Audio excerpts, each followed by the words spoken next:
മറ്റേത് കലയേക്കാളും സിനിമയ്ക്കുള്ളത് universal language ആണ്. ഇത് ഊട്ടിയുറപ്പിക്കുകയാണ് നെറ്റ്ഫ്ലിക്സിൽ റിലീസ് ചെയ്ത 4 ഭാഗങ്ങളായുള്ള അഡോളസൻസ് എന്ന സീരീസ്. ഒരു കൗമാരക്കാരൻ ഉൾപ്പെടുന്ന കൊലപാതകത്തിൻ്റെ തുടർച്ചയായുള്ള അന്വേഷണം പ്രമേയമാക്കിയ വൺ ഷോട്ട് ക്രൈം ഡ്രാമയാണ് ഇന്ന് ലോകത്തെമ്പാടുമുള്ള ചർച്ച.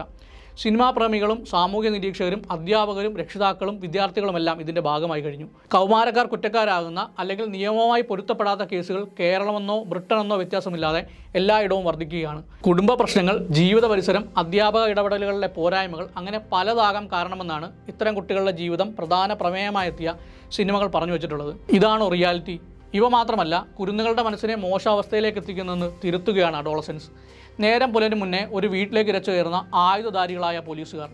സഹപാഠിയായ പെൺകുട്ടിയെ കുത്തിക്കൊലപ്പെടുത്തിയെന്ന് ആരോപിച്ച് അറസ്റ്റിലാകുന്ന 13 വയസ്സുകാരനായ ജെയ്മി മില്ലർ. താൻ ഒരു തെറ്റും ചെയ്തിട്ടില്ല എന്ന അറസ്റ്റിനിടയിലെ വാക്കുകൾ ഞെട്ടലിനിടയിലും മാതാപിതാക്കളായ എഡ്ഡി മില്ലറിനും മാൻഡ മില്ലറിനും നേരിയ ആശ്വാസമാകുന്നു. പോലീസ് സ്റ്റേഷനിലേക്ക് കുടുംബവും എത്തുന്നു. നീ കുറ്റം ചെയ്തിട്ടുണ്ടോ എന്ന് മാത്രം എനിക്കറിഞ്ഞാൽ മതിയെന്ന അച്ഛൻ്റെ ചോദ്യത്തിന് ഒരു തെറ്റും ചെയ്തിട്ടില്ല എന്ന് അവൻ ആവർത്തിക്കുന്നു. എന്നാൽ പിന്നീടുള്ള കാര്യങ്ങൾ, തെളിവുകൾ കഥാഗതിയെ ആകെ മാറ്റുന്നു.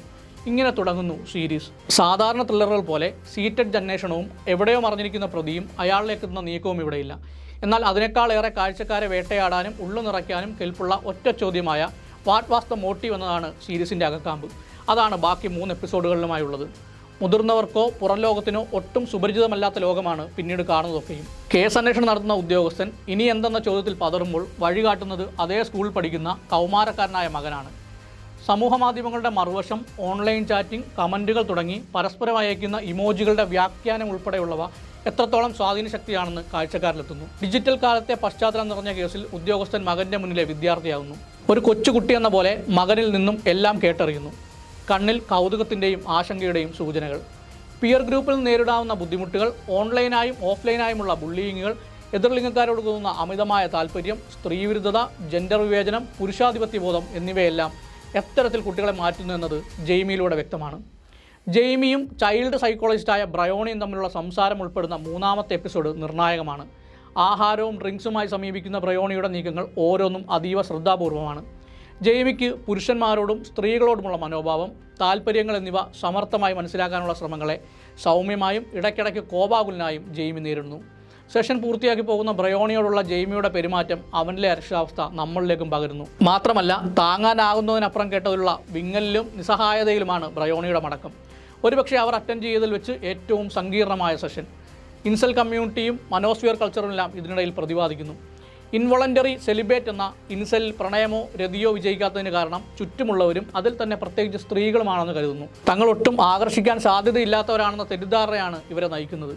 സ്ത്രീവിരുദ്ധത, സ്ത്രീവാദത്തിനെതിരായ എതിർപ്പ് എന്നിവ പ്രോത്സാഹിപ്പിക്കുന്ന വെബ്സൈറ്റുകൾ, ബ്ലോഗുകൾ, ഓൺലൈൻ ഫോറങ്ങൾ എന്നിവയുടെ ശേഖരമാണ് മനോസ്ഫിയർ.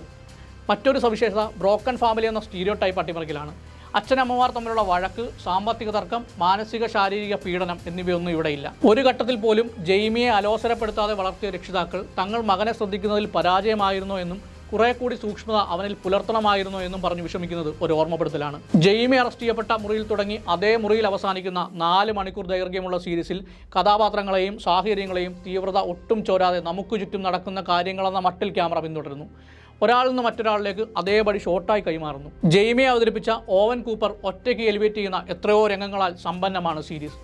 ഒറ്റപ്പെടൽ, ഭയം, ഉന്മാദം, വിഷമം എന്നിങ്ങനെ പൊടുന്നനെ മാറുന്ന വികാരങ്ങൾ നാടകീയത ഏതുമില്ലാതെ അവതരിപ്പിച്ചിരിക്കുകയാണ് നാളെയുടെ താരം. സ്റ്റീഫൻ ഗ്രഹാമും ജാക്ക് തോണും തിരക്കഥ രചിച്ച് ഫിലിപ്പ് ബാരന്റിൻ സംവിധാനം ചെയ്ത അഡോളസൻസ് സീരീസ് വിഭാഗത്തിലെ മാത്രമല്ല, അറ്റൻഷൻ ഇക്കോണമി കാലഘട്ടത്തിലെ തന്നെ പ്രധാന ഏടാകുമെന്നത് തീർച്ച.